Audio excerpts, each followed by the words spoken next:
A very good morning to all of you. This is our 23rd session since we started this Sunday webinar series. And it's the first session for Nirja Sharma, who started as an editor but is now a publisher as well. And she has 15 plus years of experience as an editor. Over to you, Nirja and Murugraj. Thank you so much, Vivek. A very good morning to all of you. Don't, like Vivek said, this is my first time in Murugraj. I think, how many sessions have you taken, Murugraj? 7, 8? So this is my first time. And as you can see, I'm really very nervous. So I don't want to, make it the most boring and painful hour of your lives. But let's see how it goes. And I hope it, you enjoy the session. I would like to begin today's session by thanking Vivek for giving me this opportunity to share whatever little I know about, the journey of a book, which begins, like the topic says for today, the book idea, and ends as a physical entity, in the hands of the readers. So we'll be talking about the publishing process. A few months ago, there was a very interesting discussion on one of our WhatsApp groups about accidental editors. And it stayed with me, because I realized that it explained how I got into editing so well. An accidental editor and actually became an accidental publisher too. So the story, I'll just give you a brief idea about how I became an accidental editor. I saw this ad in the newspaper one day in 2005. My son was just 2 years old. I wanted to work from home. And my husband is in the Air Force. So, always in the skies. So I said, why not? The only requirement was proficiency in English. So it was like a dream come true, work from home and read books and maybe, get some money out of it.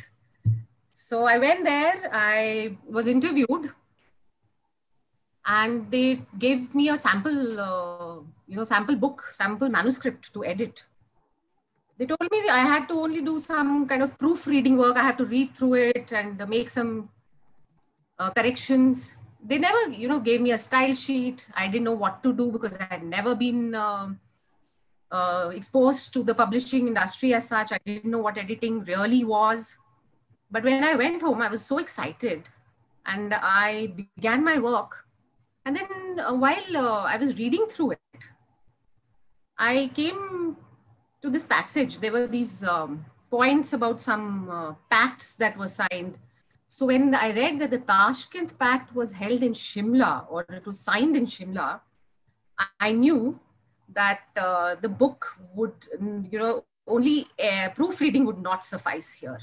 So I was like, what is it that they really expect me to do? So I called them up and the person who interviewed me answered the phone and I asked him, so could you just explain to me, what is it that you really want me to do here? And he said, 2 minutes of silence followed my question because he really didn't know himself. He was new there. And he said, just do whatever makes the book look good. I mean, read well, make all the corrections that you feel are necessary. And that's how I made all the corrections, went back to them. They called me a proofreader.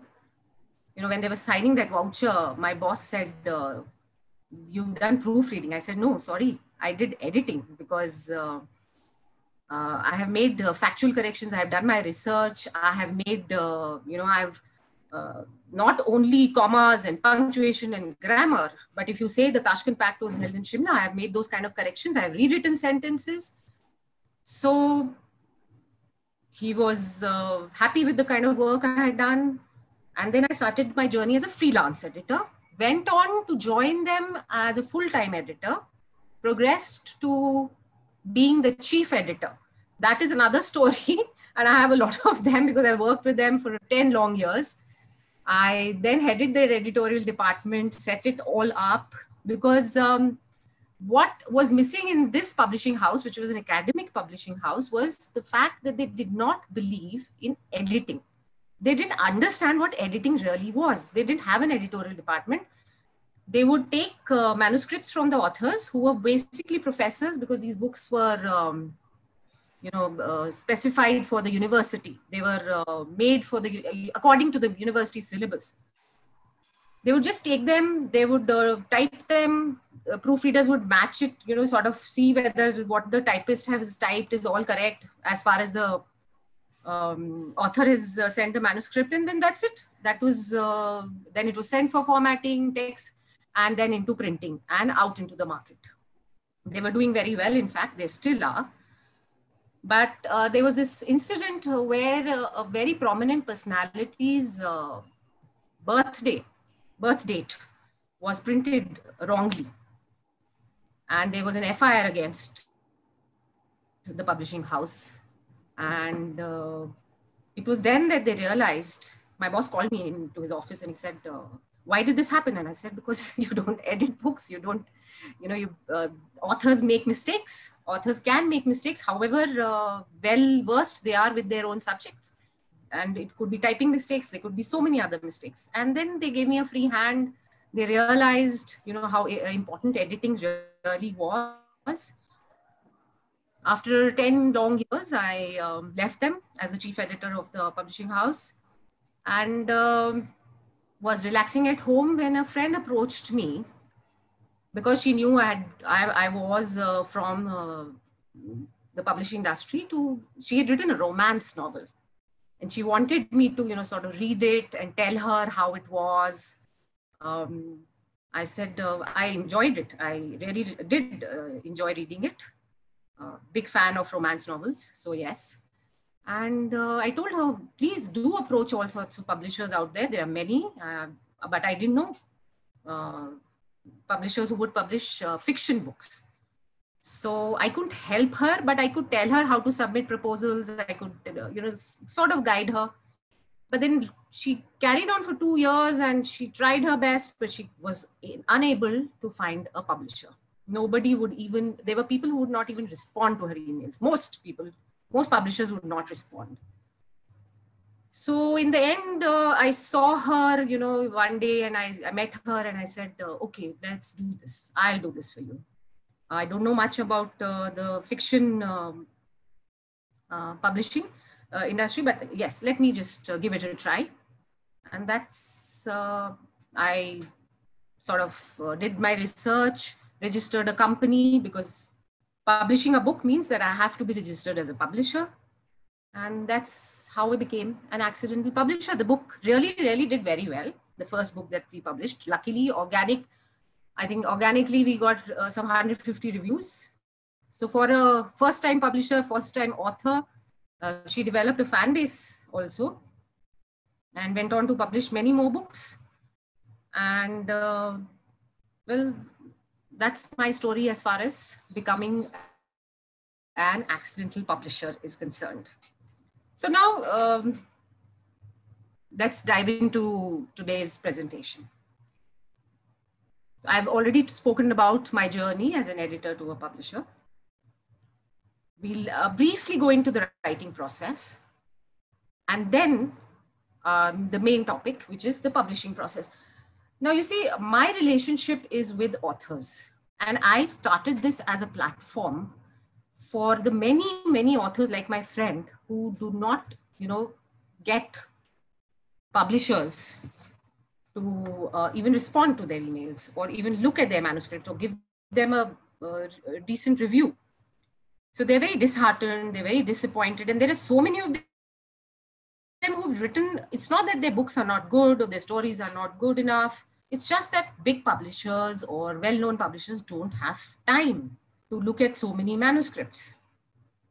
So that is what I wanted to do, give a platform to those authors who struggle with this part of the publishing process.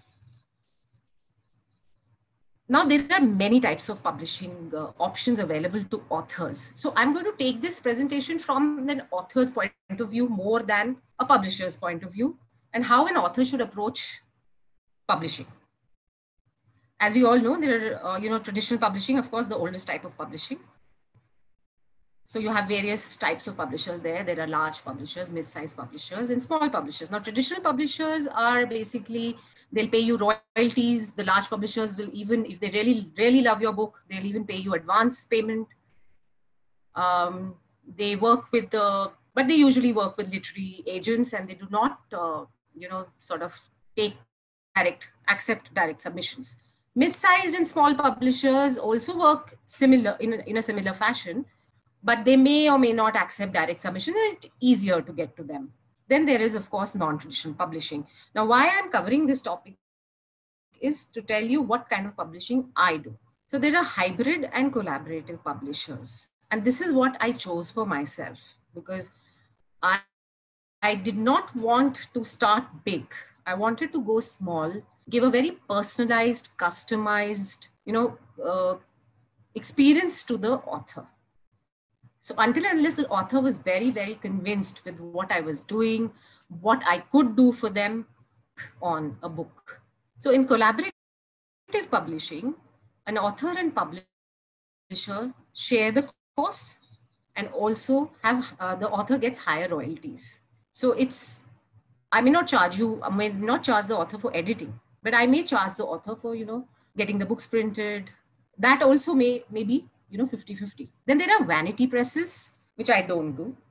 Vanity publishing, I don't do. And then there are some publishers, a lot of authors come to me who want to be self-published. I do help them out. And if I really want to take on the book, I do that also. Vanity presses are mostly, publishers who would just take on the book, print it for you, and carry on. There's no editing involved. They may not be, you have to pay for each and every publishing service. In my case, the kind of publishing process I follow is I follow the traditional publishing process. So I will get the book reviewed. I will do it. I will give the book the author a critique. I will then do a developmental editing and all the types of editing, proofreading, and then and only then is the book finalized. So the writing process. You see, authors start, as is the topic of today, with the book idea in their mind. And a good book, like is mentioned here, begins with a good idea, and a great book begins with a great idea. So the book ideas have to come from within the author's mind. I've met so many of them who, actually share their own experiences. Like Brigadier Kar, who's my author here, would share journey in the year of 1971. So most writers write about what makes them angry, what moves them, what makes them laugh, what inspires them, their life, maybe people who inspire them. And then there are those who just, have a copycat strategy. They know what is doing well in the market, maybe steal an idea, put their own twist to it. And that's how they begin. So you'll find those kind of authors also, and you have to be as a publisher, you have to be very careful about that. The writing process is I'm just going to cover it briefly, because it's actually, if I go into each and every point, it's very detailed. But from a publisher's perspective, it's very simple. The author starts with a book idea, does the research, chooses a genre in the sense that if they want to do a romance, or do they want to do a science fiction, or they do a mythology book, which also helps them to define their audience. So then begins the outlining of the book, the process of outlining, which I think we've covered in one of our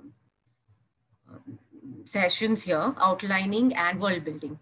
And outlining, there are two types of people. There are people who just fly by the seat of their pants. They're called pantsters, who will just write whatever comes in, do not outline their book. They do not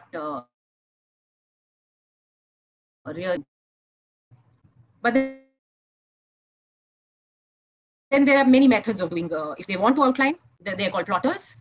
Once that is done, they move on to the world building, that is the setting of the novel.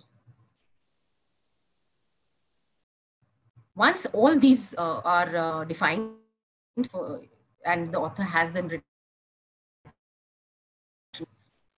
once the first draft is done, an author actually should take a break from the book, step away from the book, come back after a month or two, get it revised and edited, maybe go to a publisher or do self-publishing. And then once that is all done, they are ready to be published. So that's the writing process in briefly.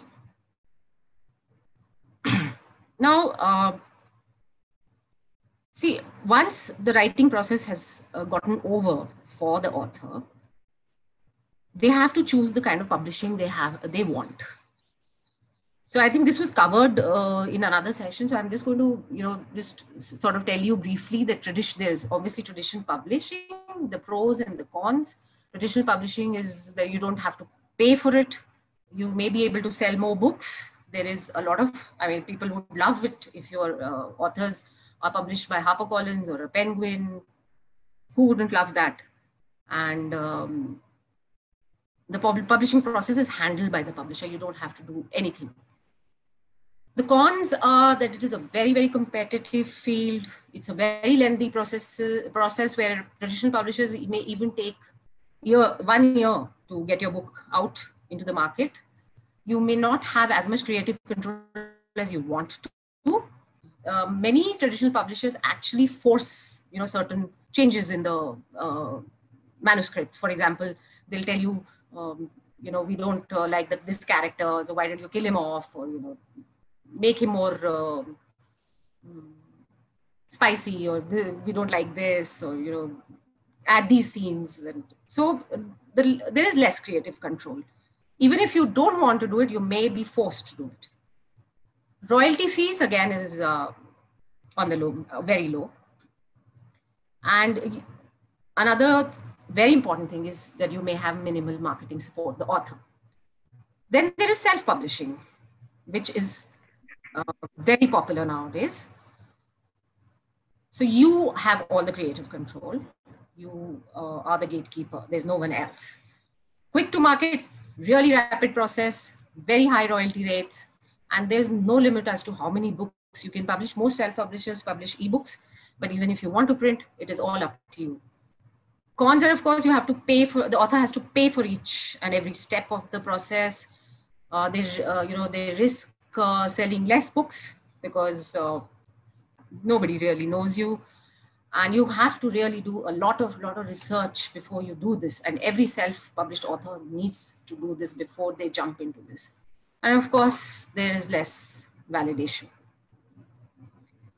Let's now look at the publishing process. We began with the book idea. The book has been written. The author chooses what kind of publishing, they may want, traditional or self-publishing. So they may,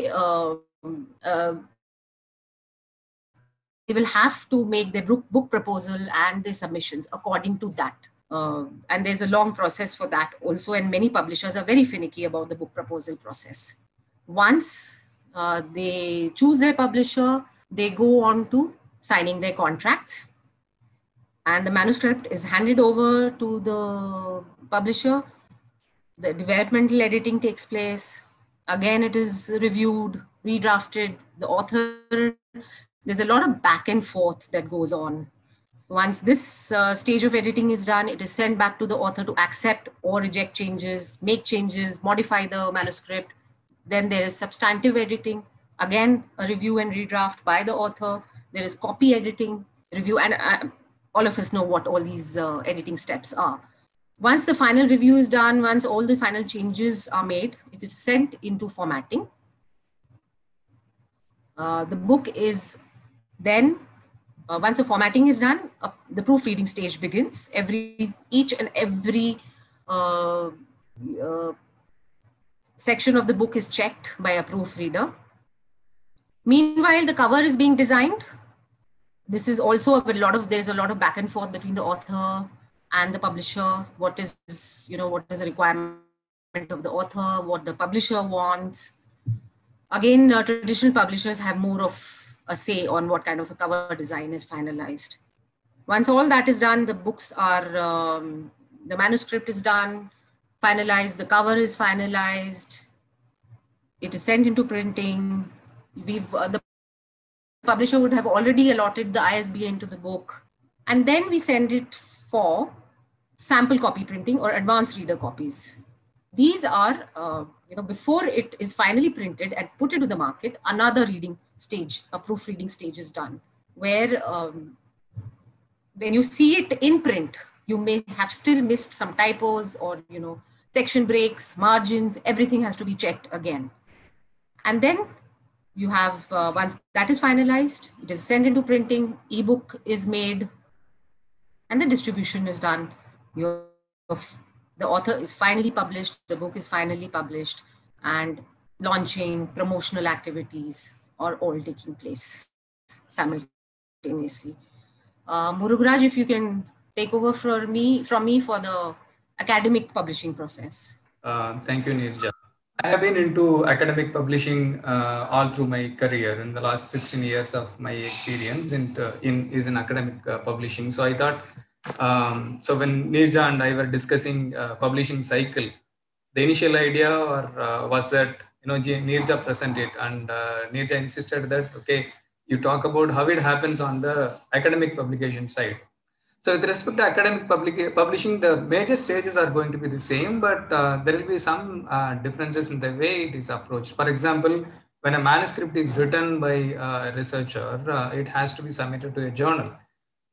For these people who aspire to publish in a journal, the searching for journals itself is a great task. So one of the major responsibilities for the researchers is to identify the right journals. For example, there are thousands of journals published across the world. Major publishers include Elsevier, Springer, Wiley, T&F, Pearson, and there are many. And Elsevier, Springer, and Wiley, the three major publishers, they themselves contribute to 60% of the entire academic publication world. So if I'm a researcher, I want to publish my work. So which one should I target? The reason is when a research paper is submitted for publication, it takes anywhere from 2 weeks to 2 months for them to consider and then decide whether it is worthy of publication in their journal. So this is about finding the right fit between the work that is ready for publication and the journal that is ready to publish that work. Okay, so once that is done, let's say the journal agrees to publish their work, it goes to some team called peer review. Okay, so peer reviews are volunteers from the academic research community itself, and they take the pain to review the article and then see whether that article is worthy of publishing, whether in terms of novelty, usefulness, applications, and so on and so forth. So they review the article and then provide suggestions. Sometimes say this is worthy of publication. Sometimes they reject, saying that it is not worthy of publication. So once the peer review process is over, it goes back to the typesetters. India, you all well aware that is a hub of typesetting industry. Okay, so small and big, there are hundreds of companies in India. All right, so they come to this backend processing. We fall under something called KPO, Knowledge Process Outsourcing Industry. Sometimes we also call ITES companies, IT enabled services companies. All right, so it comes to us, and from there on, these typesetting companies take entire responsibility to ensure that the final file is available for print. Okay, so once a file comes back, it normally goes through two parallel processes, one involving copy editing, the other one involving designing. Okay, the design elements with respect to academic publication is less creative, I would say, unlike in a fiction setup where creativity takes the fore. So this is more about experimental setups and other things. There is very less and less, almost no space for creativity and embellishments in this area. So the design teams work on ensuring that the images are processed with respect to the specifications. It could be a 2-column work, or it could be a single column work. So how should the image be represented in a 2-column work? Should it span for the 2 columns, or does it fall in only one of these columns? So all these specifications are taken care of, and then the images are redesigned in such a way that it meets the specifications. Copy editing happens parallelly. And once again, copy editing here is different from the copy editing we would expect of a fiction setup. Most of the times, the copy editing in academic publishing strictly follows the specifications. Okay, they say I want light editing, meaning with the expectation that the text is already well written, and then all you have to do is to take care of the major or most obvious problems in terms of consistency, grammar, clarity, and so on and so forth. And when it comes to authors from whose native language or whose first language is not English, we may have to do a lot of rewriting, substantive editing as we call it. So once copy editing and the designing process, okay, they are complete, they go to pagination. Pagination basically brings together all the elements and then prepares a galley proof, okay, the first proof as we call it. So once first proof is completed, it goes to the publisher and the author for their review, and simultaneously it goes to another team, normally called a quality assurance team. Okay, so once the author and the publisher comes back with their corrections, so the quality assurance team incorporates all those corrections into the galley proof and ensures that all the pagination related rules are taken care of, like bad endings, conforming to the specifications. So this is more of a quality check stage. So once this is done, it goes to something called conversion team, where the PDF files are converted into XML files. In fact, this happens during the pagination itself. The pagination output is there are two outputs after the pagination stage. One is an XML output, the other one is a PDF output. PDF is human friendly, so you can see what you would see in the final output. As I explained during my MS Word session, it is a WYSIWYG thing. So what you see is what you get out of the print. On the other hand, XML is more tag structured content, all right, markup language. So it is not reader friendly, but it has to be compiled and then it has to be converted into final PDF again. So all these processes happen and it goes to print. Okay, from print and then distribution and then on, the stage is similar. The changes or the differences are during this backend processing, where copy editing, designing, and pagination are happening. And this is more like a factory shop floor, where thousands of articles are processed by major companies. Some of the companies that I work with, they produce around 2 million pages a year. Okay, so 700 to 1,000 articles easily on a day. There is very, very less space for creativity, but high potential for automation. So these companies they have created in-house tools to automate most of the processes that doesn't involve thinking. Copy editing is one process that has been spared. But again, copy editing is split into various stages. Somebody call it structuring or pre-editing, and then there is a stage called the style editing, and there is a stage called the language editing. Ideally, in an ideal world, or conventional copy editor would cover all of these three things. But the pre-editing or the structuring is almost 100% automated, where you just feed in the document and then all the cleanup happens, and then different styles are identified. Everything happens in a jiffy, automated, completely automated, and goes to style editing for mechanical aspects of editing, and then goes to language editing. Language editing is where the reading part and then grammar, clarity, consistency, all these are taken care of. So that's how it works on the academic publication end. Neerja, over to you again. Thank you so much, Murugaraj. Now, of course, like Murugaraj was telling us about the academic how academic book publishing takes place, or whether they're journals or academic books. In fiction or general books, that is the trade, those trade books that we know and love so much, self-publishing has become a very big sector, as we all know about this. And so I think authors who choose self-publishing should be even more careful about how they go about publishing their books. So I found this flowchart, and I really felt, that all self-published authors should do this. So when they complete their manuscript, like I said, they should let it rest. The same thing happens here. And then they review, redraft, self-edit. One important thing they should do is send it out for alpha reading. I think Inderpreet, hi Inderpreet, you took a session on beta reading, if I remember correctly. And,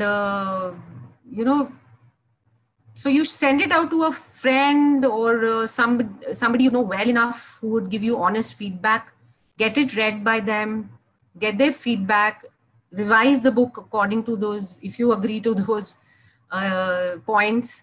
And then you have a process of peer critique where you can send it out to writers groups. You'll have some kind of critique partners. There are professionals who do this also. Then you carry on to do another round of revision. You do a manuscript evaluation, start the editing process, again, revise, you do your beta reading, send it out to beta readers who would again see if there are any points or plot holes or character development points that you would like to revise again. Line edits, repeat as needed, as many times as needed. This is really, really important. And as editors, we understand how important it is. You revise it again, send it out for proofreading, the corrections are made, formatting and layout. Now, in the case of self-publishing, of course, there are service providers. Self-published authors would reach out to these service providers and get this work done themselves. There is no other publishing, there's no publisher who will help you through this. So research and knowledge at this time is very important. Then once the book is formatted, the layout is done, you have your advanced reader copies, or as I call it, sample copies, to just last minute checking how it looks in print. Check again, the corrections are made, and then you become a published author. Now each process of the each part of the publishing process, I'll just briefly touch on these. The submission process. Most authors don't know how to approach publishers. So it's very simple. Most publishers would will have submission guidelines on their websites. And if you contact them, and if you're lucky enough to be, get a response from them, they'll ask you for the basic information. They'll ask you for your contact information, of course. If you're comfortable enough, you should send, your complete manuscript, because in the end, anyway, you'll have to send your complete manuscript, but you can start with a minimum of 4 chapters, a synopsis of the book, of course, the story in a paragraph or 2 paragraphs, your bio, what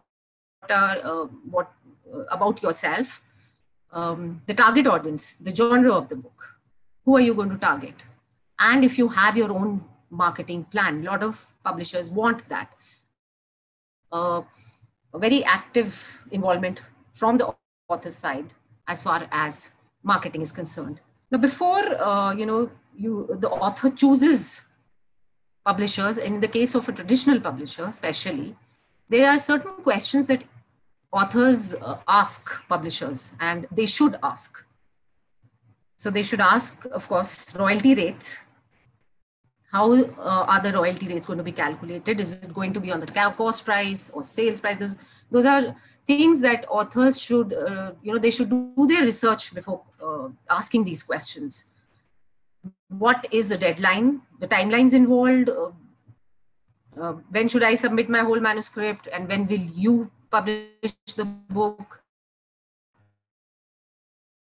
who's going to be the point person. If it's a big publishing house, the author doesn't want to be, running around trying to find out who's editing the book, who's going to manage the book, the project.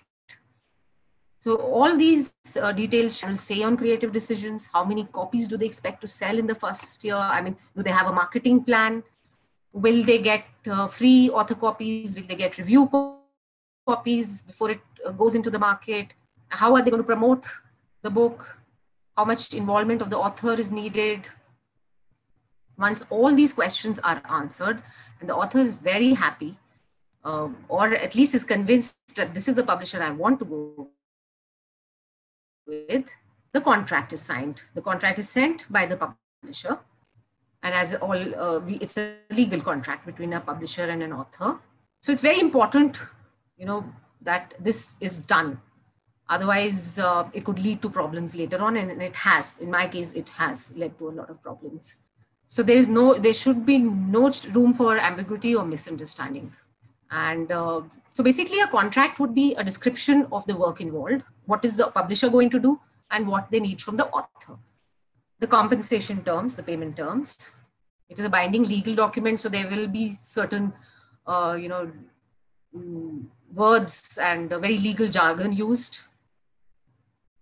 And intellectual property, that is, who gets the copyright. In some cases, the publisher will retain the copyright, and in some cases, the author will retain the copyright.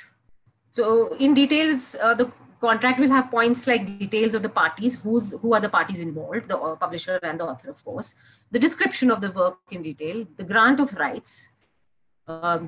Is the author granting these rights to the publisher, that it is the author's intellectual property right, and he's telling the publisher that they can use to sell this book.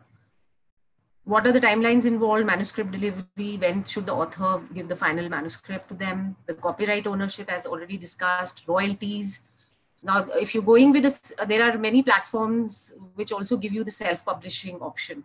So again, then you have to discuss the royalties that they are handing out to you. The publication details, advertising and promotion, terms of contract. If you want to terminate, the very important point is if the author wants to terminate with the publisher, what kind of legal course does he have for doing that? And of course, a publisher will also give his point of view. Then there are timelines. There's a typo there. I can see that. And author responsibilities.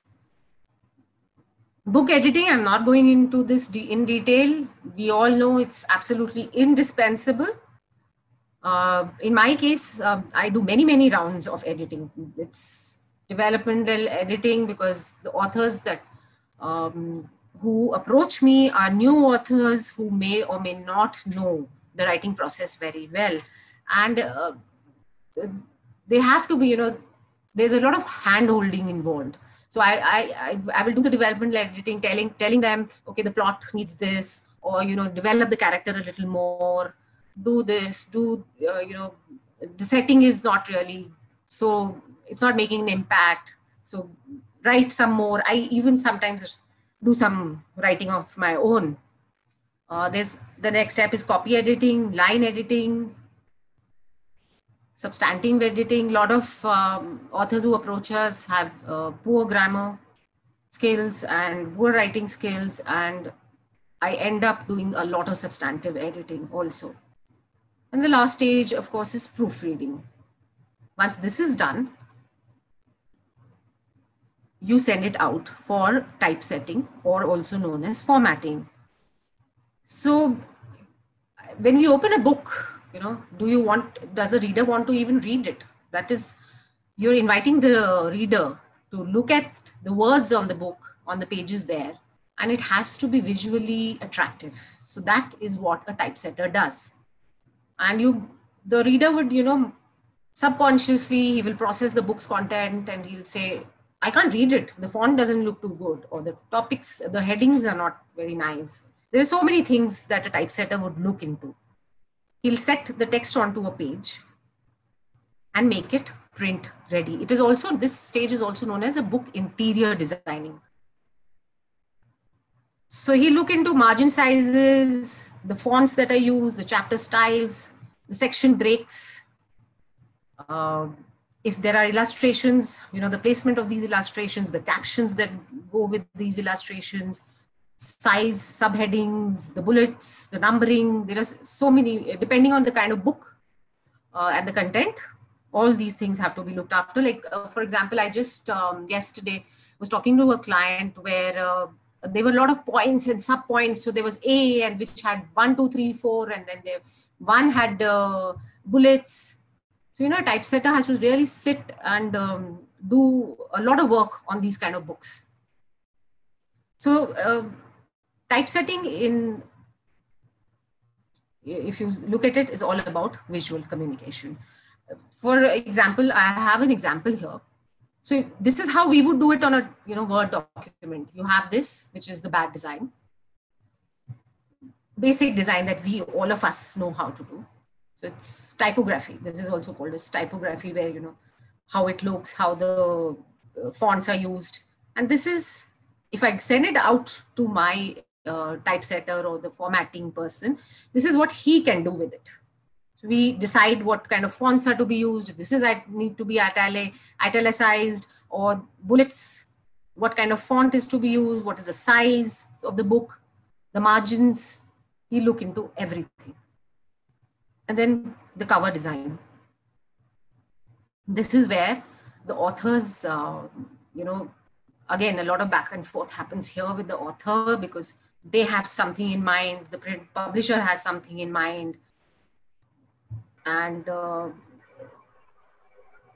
well-designed book cover, of course, we know, is what invites the reader to open even pull it out of a shelf. So it's a very important stage. And while the editing process is going on, we start the cover designing process as well. So there are basic elements in a cover design that every cover designer looks at, that it should send a clear message. The genre expectations, you can't have a nightmarish, horrifying werewolf on a romance book image used. The book cover dimension requirements. So novels are basically a standard format. A textbook would be a standard format. The font, a compelling picture, of course, the colors that are used, the layout. And then at the end, we decide whether we want the cover to be glossy or you want it to be matte. Again, in brief, if you want, this is, it describes beautifully how a book should be designed. So the title is Unraveling ADHD, and you have a knotted rope there, which says unravel, obviously, which it hits you and here. So there's author name, there's author credentials. And as I said, the purpose of a cover, which here is also mentioned, attracts your attention, leads your eye to the title, identifies the topic, gets them to pick up the book, to read the book, to open the book, and most importantly, buy the book. Now, when I was talking to you about fonts, I found this. I will always find you look so romantic and so nice. So on a romance novel, that is the kind of font you would use. And there's the other one, I'll always find you, which looks to be from a horror novel rather than a romance novel. So yeah, this is cover designing, and the fonts that you use really matter. Once everything is done, the book has come together, the cover is done, the content is finalized, and the author is happy, the publisher is happy. We send it, the book is now then sent into printing. Again, depending on the nature of the intended publication, there are many printing options available. And so the most commonly used printing option is offset printing, but this works well for mass production, and most traditional publishers who would maybe print a minimum of 2,000 or 3,000 printed copies would go in for this. But if you're a self-published author, you would want to go in for digital printing, which is also known as print on demand. It's fast, quite inexpensive, and you can even print 4 copies, 5 copies, 10 copies, 50, 100, as many as you want. and works well if you want sample copies, you want to send it out for beta reading. So this really works well for that. Another once the book is printed, we send it out for ebook conversion, because after printing and getting the sample copies, another round of proofreading is done. Once that is finalized, all the corrections are made by the typesetter again, we send it out for ebook conversion. As we all know, ebooks, what are ebooks? Ebooks are, of course, digital books in digital form, and a very popular, again, very popular with the masses nowadays because of the convenience of size, and you can read them anywhere, on your laptops, on phones, anywhere.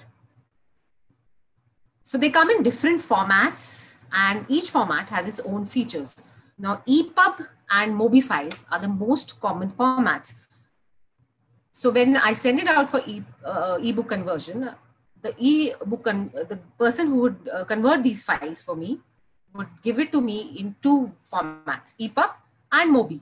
MOBI is, or EPUB is mostly used when I want to upload these files, the ebook, onto the Amazon platform, for example. Another common format is IBA, not very much used in India though, used for books created in Apple's iBooks author app. Another thing here to look at is if you have approached another platform. So they may have their own platform, formats.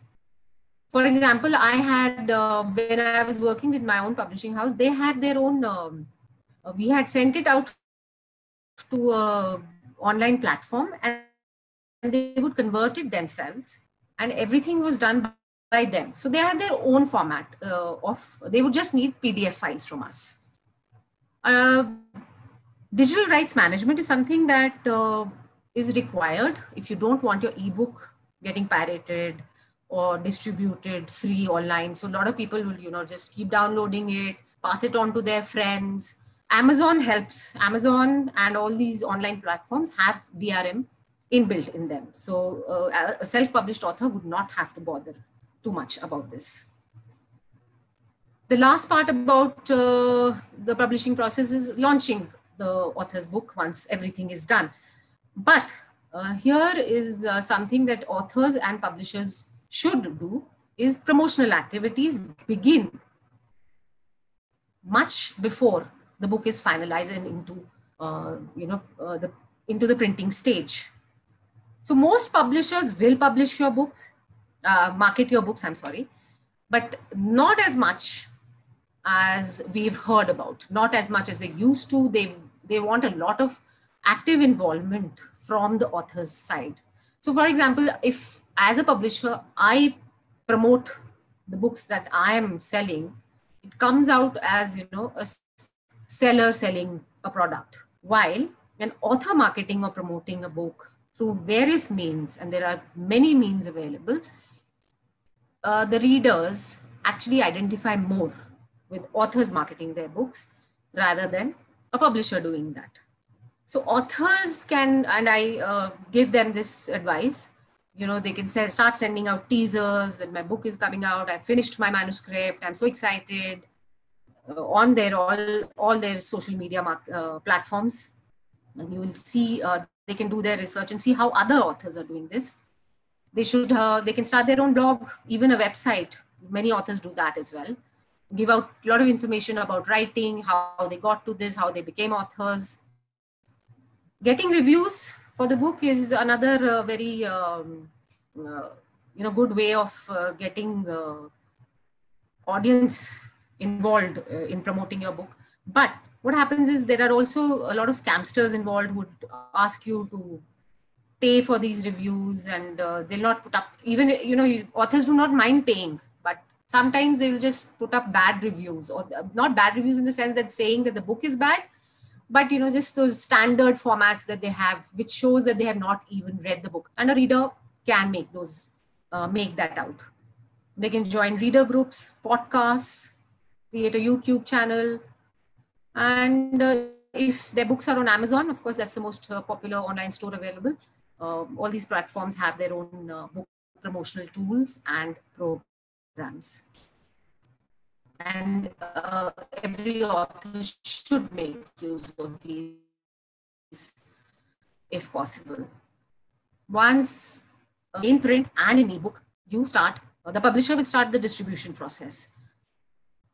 Print book distribution, as we all know, is very simple. You have your brick and mortar stores, wholesale distributors. Most brick and mortar stores will get these books into their stores only if you can get distributors to distribute your books. They will not let you directly approach them.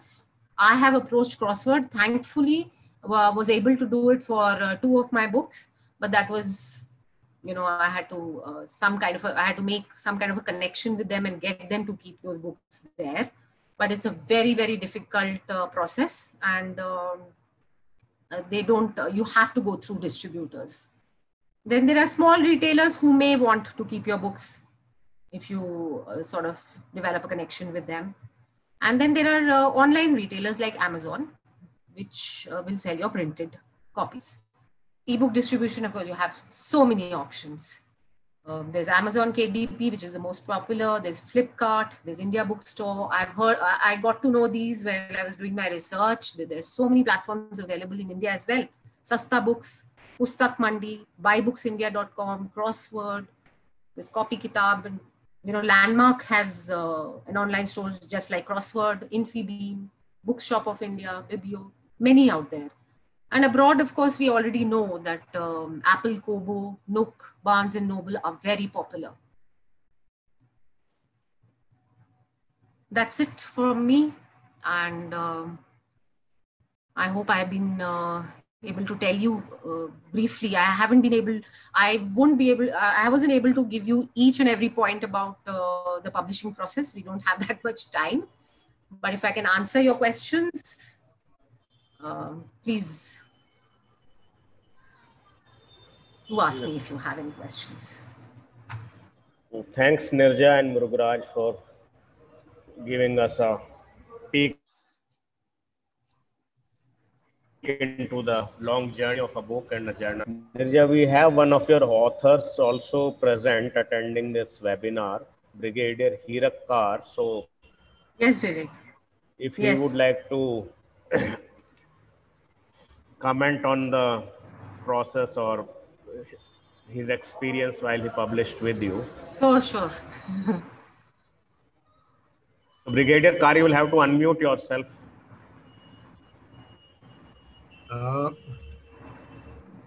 Can you hear me? Yes, yes. Now, a granddaughter of mine, an Air Force officer's daughter, she's a classmate or friend of Nirja. So when I told her, Shoma, I don't know, Shoma Dhar, what's her good name? Okay, I call her Shoma. Now, I wrote to 1 or 2 publishers here and there, and there was either no response or they said, sorry, we can't take this book. So I spoke to this granddaughter of mine, and she told me, MD, that is Mamu Dadu, I've got a friend, you talk to her. So that's how I contacted Nirja, and I said, listen, I've written this book, can you help me? She said, sure, you just send me the manuscript. Then on, she did everything, I did nothing. Because I was working and running around. She did everything, and wherever she wanted to be, when she sent me the book reviews or something, to do some corrections, I would do it. And she really was a great help. She did everything that was required for the book. I don't know how she did, what she did. She got the book published. And like I used to tell her, I said, Nirja, it is something that I wanted to do, that is my memoirs I wanted to record. Whether it sells or not, it doesn't matter. So I've recorded my memoirs, you published it, I'll keep it. When I grow old, I'll read the book and be happy. And that's what she did for me. Brigadier Kar, you must tell them about, the kind of attention you got from Java Motorcycles, because your book was the Police Rider. and you had gone traversing the country on your friend's Java motorcycle. How much respect Java motorcycles actually gave you because of... I think it was last year somewhere in July. 2 years? I think it's been 2 years now. The first he contacted you? This is 2020. I think last year or the year before. I think last year. Okay. Yeah, I think it's last year. I think, yeah, I've lost, yeah. Another army officer's daughter, Urvashi Patole. From Pune, yes. From Pune. She rang up Nirja that, listen, you're the publisher of such and such book. Now, I'm in Java company, and Java is reintroducing the motorcycle in India. And I want to talk to this gentleman who has written this book. So Nirja asked me, I said, sure. So I spoke to her. And then she said, you know, Java is setting up. We are having an International Java Day. Do you mind coming over? We'll pay for the airfare and all to Bangalore. I said, okay, I'll go over there. So I went over there. There were a couple of other officers also who they had photographed some in Kalaikunda Air Force officers just before the Bangladesh operations. One of them was a coursemate of mine. So I landed up from here and they landed up from somewhere else.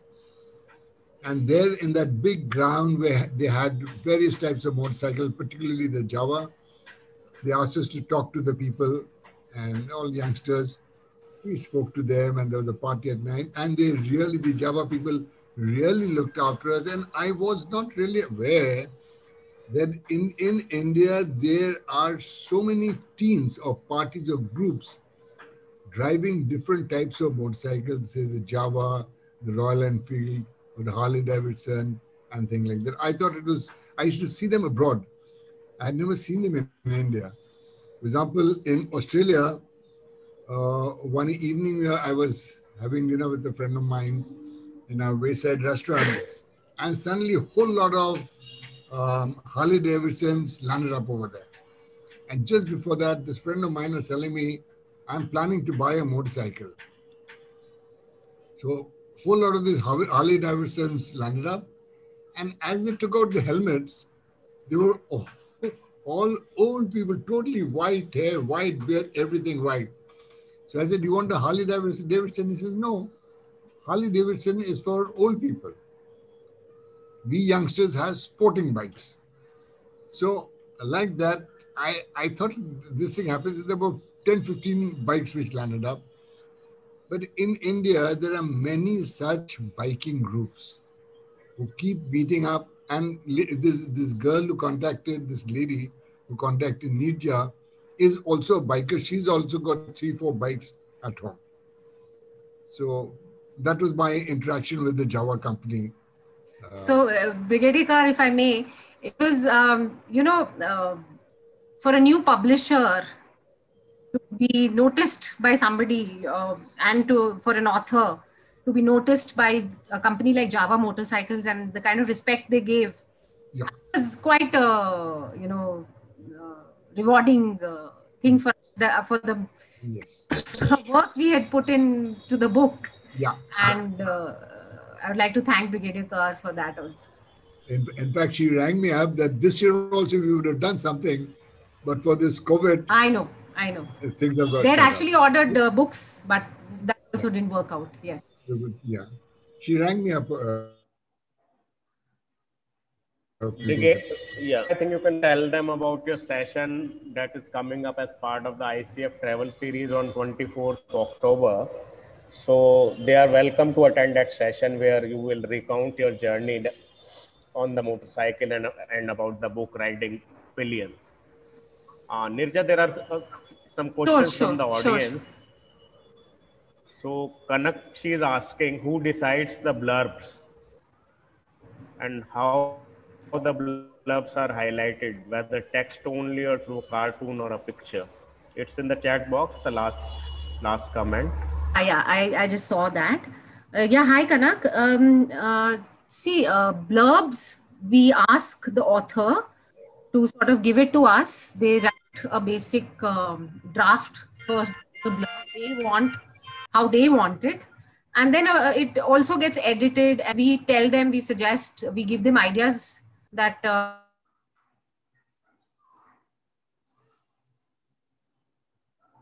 maybe we should do this to make the author to final would have only text, because the cover is there and there is an image at the back and on the front.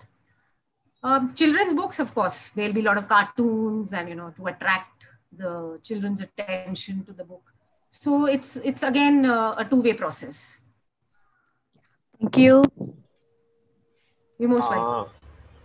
Yeah, Shailja is asking what's the cost if you go the traditional way?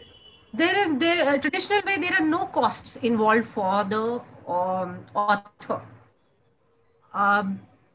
Mostly, but if you're a new author, you may want to get your book edited before you even submit it to the publisher, to traditional publishing houses. They do not get a very shabby kind of a manuscript. So if you're not very confident about your writing skills, you may want to get it edited first. And that is what most people who approach big traditional publishing houses like Penguin or HarperCollins and many others would like to do that. So that kind of costing may be involved, but otherwise the traditional publisher bears all the costs themselves. You don't have to do anything at all. Yeah, but that investment would be worth it because it will increase the chances of your manuscript getting accepted. Yes, absolutely. And that's where most authors actually go wrong. Don't think it is necessary that publisher will do everything. It doesn't work out that way. Yeah, thank you. That's what it was. Wanted to get it clarified. And you're most welcome, Shailja. Whether you have any idea about self-publishing in regional languages? Not really. I've been approached by some Marathi authors, but it should be the same. It is only the fact that the market changes. It will be the same. The self-publishing will be the same. You have to follow the same procedure. Only the way you promote your book and finally your target audience is what you have to define, which will be different from an English book, which you can sell all over the world, an ebook at least, while a Marathi book or a Hindi book will have limited readers. That is the only difference. So Mr. Jayanthan, can you mention the language you have in mind? Which market are you targeting? I have in mind a Malayalam book. It is not an academic, is it a fiction? It is actually memories of several people of a particular person. Okay. And this person happens to be actually my father-in-law. Okay. He was... so like a memoir? Yeah, it's a memoir actually. Okay. Yeah. Written by several people, and then I'm kind of coordinating the thing. Okay. And this almost has to be rewritten the whole thing, because all the people they write, they are not writers. They don't know how to write. I may have to kind of rewrite the whole thing. So this may not be much. It's about 150 pages maximum with some photographs and. Okay. So I thought. So I don't think you will have to spend too much. All you will need to spend on is because you're doing the editing yourself. I'm doing it myself. Yes. So you will need to look out for a typesetter, that is the formatting of the book. So you'll have to do a little bit of research, because Malayalam is something I would have helped you out, love to. Now I would not know how to do a Malayalam book. I would not, understand it also, and not get a person to. Then you'll need, if you want, but yes, ebook conversion and all that, there is something I can help you with. I would love to do it and guide you. At least I can do I'll guide you through the process. And thank you. I'll get into it. This will take about another 6 to 7 months at least. And yes. We are planning to release it sometime next September. Okay. So before that, so it will take about 5-6 months. So I'll certainly get in touch with you. Please do, and I'll guide you and help you as much as I can. Thank you very much. Most welcome. Most welcome. Yeah, Janthan and Nirjan, Inderpreet has commented in the chat box that Amazon KDP offers indie publishing in a couple of languages. But like, I'm not sure whether the language Mr. Janthan mentioned, whether that's covered. So yeah, we can explore that, because I haven't done that in languages. But Malayalam, if I don't know if they do that in Malayalam. Yeah, even I'm not sure about the languages they offer, but from this year onwards, they have offered a lot of novels in regional languages. I'm not sure whether which one, but they have, because they have the annual pen to publish contest wherein they call for entries. So this time they were regional entries also. We can explore that. That should not be difficult. So it is up to us to, the language that we use is, of course, the book that we want to publish is all in our hands. So Amazon,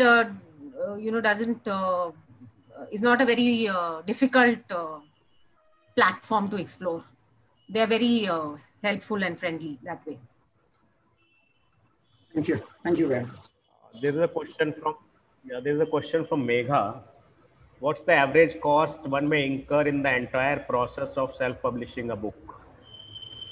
Megha, again, this depends on a lot of factors.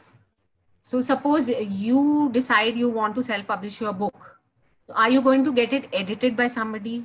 Are you going to, and how many editing stages do you want? So if you are happy that just one stage of editing, one stage of proofreading, and that's it. So that, of course, as an editor, you would already know how much that would cost you.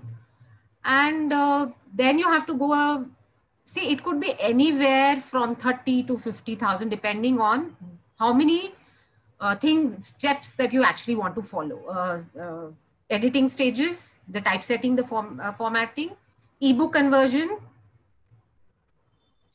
So anywhere from a minimum, and then if you want books printed also, that will be again another cost factor that you need to factor in. So yes, anywhere from, I would say, a minimum of at least 25 to, you can even go up to lakhs. There are platforms which charge you lakhs of rupees for that, for just editing per word. They charge you for covers. So yeah, it's up to you to decide how much work you want to put into it. And then, yeah, 25 minimum, I would say 25,000 would make your book good enough to be self-published. Thanks, Nirja, for answering this. And now, like Kaniz, she says Manjul Publishing House in Bhopal, they publish in Malayalam. So like that can be explored. one option of, like, if he wants to go the traditional way. Yes. So yes. That is one option. And Megha, like, you asked about the cost, but would you like to tell us, like, what exactly you are writing? Like, is it a novel or is it poetry?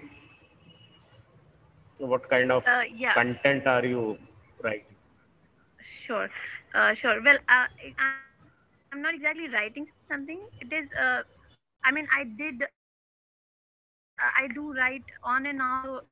Basically, it is a fiction that, basically it is. Sorry, Megha, we can't hear you. Sorry, there's a lot of disturbance. Yes. I'm sorry. Is it better now? Yes. Yeah. So it is basically a fiction thing that I'm writing. Okay. And not a very lengthy kind of a, you might call it a novel maybe, but it is just something that is in my mind, and on and off I write about it, and I really want to get it published. So I was wondering if the traditional way is somehow better than the self-publishing way. I mean, I was not clear about this, and the basic confusion in my mind was, should someone opt for to the traditional way, or should somebody really go for the self-publishing way? I mean, how should one choose among the two? Megha, depends on what you see. If it's a novella, like, a small novel is a novella. Okay. it really depends on what. So some authors want to make writing a business.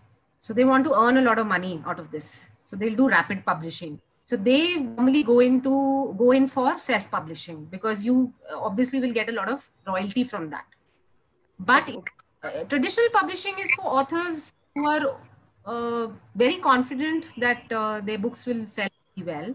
And firstly, the traditional publishers should even respond to your emails, to your submissions.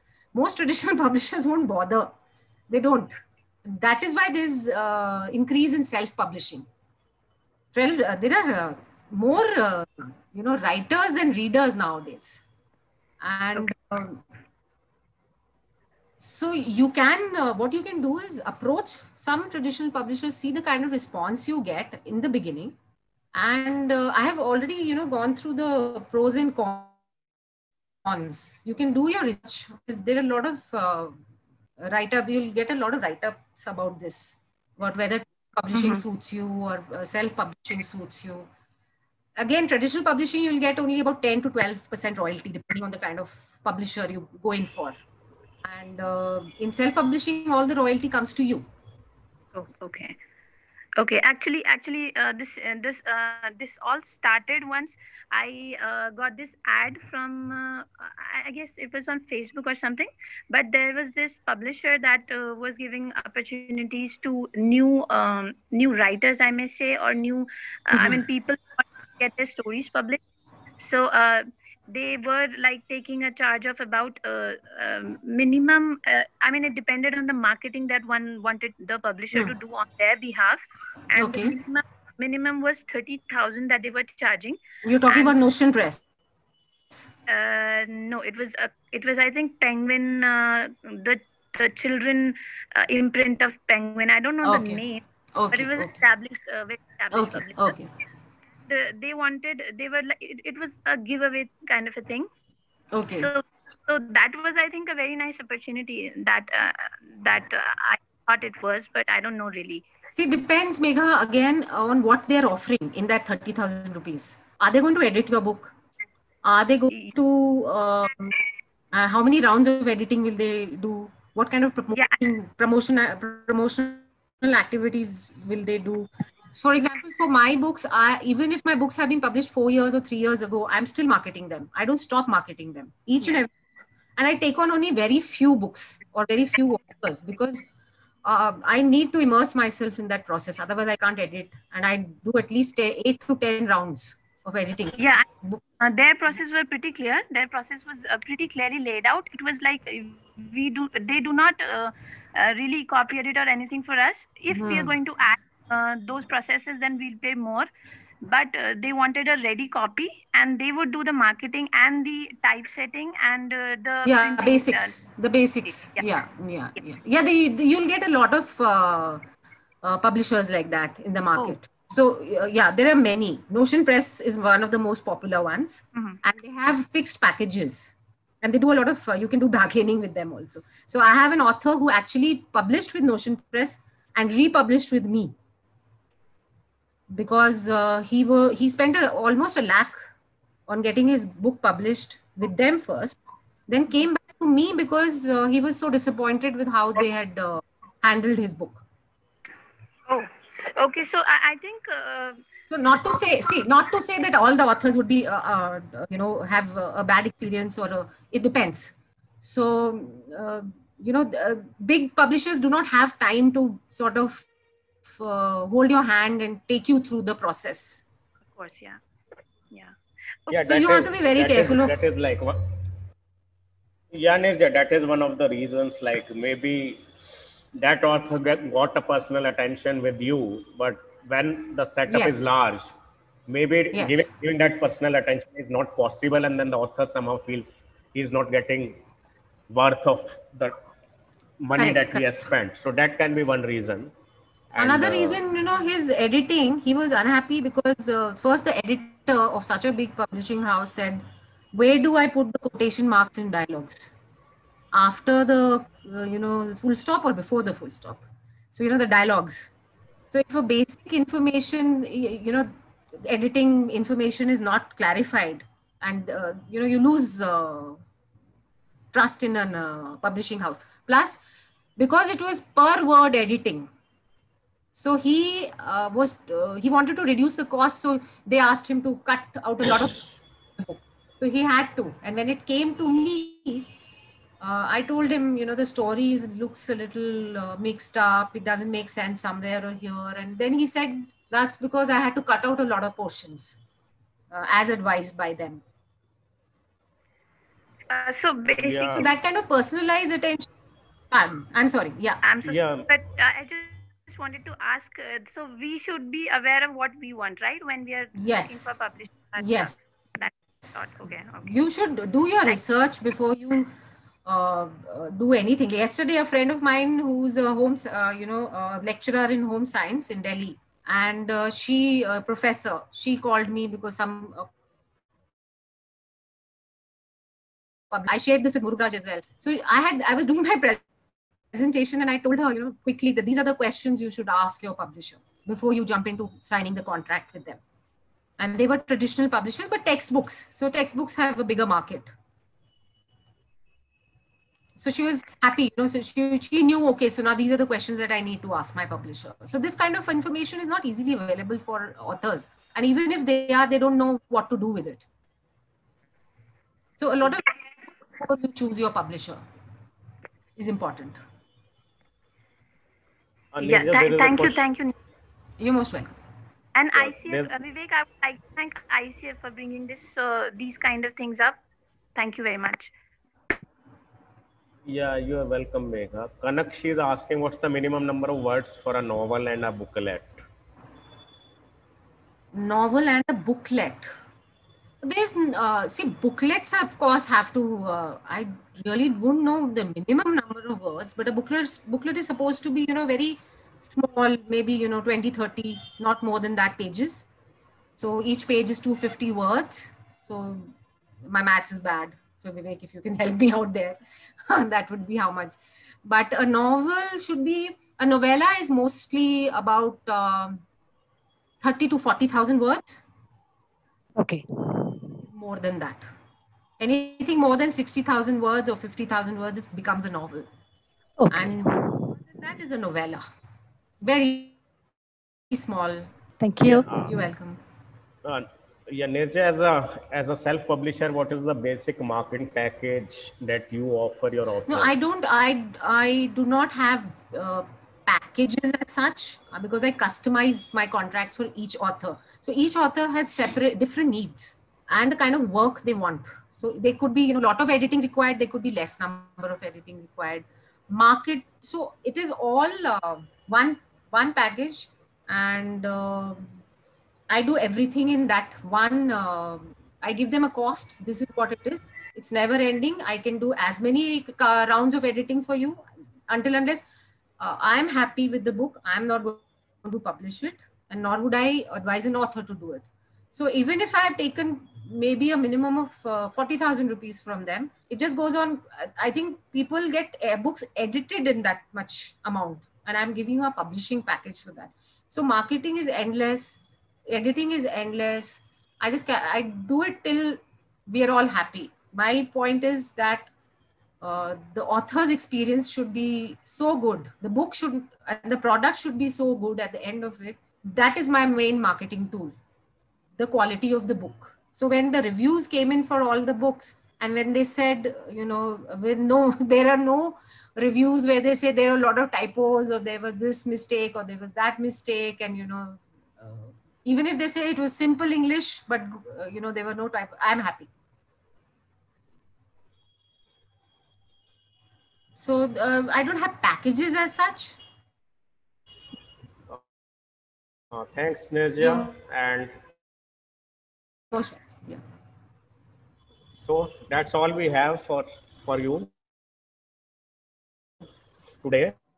And Saturday we will have interview session with ICF member Anupam Chaudhary and his wife Priyanka Padhi. And on Sunday we are having a session by Mr. Dharmesh Patnaik. He will talk about opportunities in publishing, other than editing, copy editing, what all areas you can explore and what all areas these companies are looking for? I think there was one. There's a There was one question. Yes. Yeah. Do you arrange illustration for a children's? Yeah, that can be done. That can be done. Okay. That can be done. Yeah.